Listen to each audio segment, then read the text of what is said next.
ગુજરાત વશરામ ભુવાની વાડી થઈ ગયું છે અને ભાજપના જેટલા દલા તરવાડીઓ છે તમને કહું કે રીંગણા લો 2-4 ની જગ્યાએ લો ને 10-12 એમ કરીને લૂંટ કરે છે ભાઈ, બખા બાર.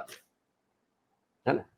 દાખલો છે કે આપણા રાજ્યના, ગુજરાત રાજ્યના કયા મંત્રી છે ભાઈ?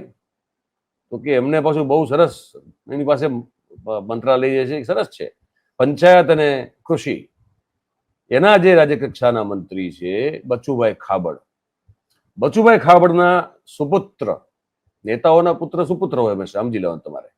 તો બચુભાઈ ખાબડના સુપુત્ર અને એ જે તે વખતના એક તાલુકા વિકાસ અધિકારી દર્શનભાઈ પટેલ, આ બંને જણાએ ભેગા થઈને દાહોદ જિલ્લામાં હે ને સાહેબ સરકારને મનરેગામાં 71 કરોડનું બૂચ માર્યું. અને આ હજી પ્રાથમિક આંકડો, 71 કરોડનું બૂચ માર્યું એ પ્રાથમિક આંકડો.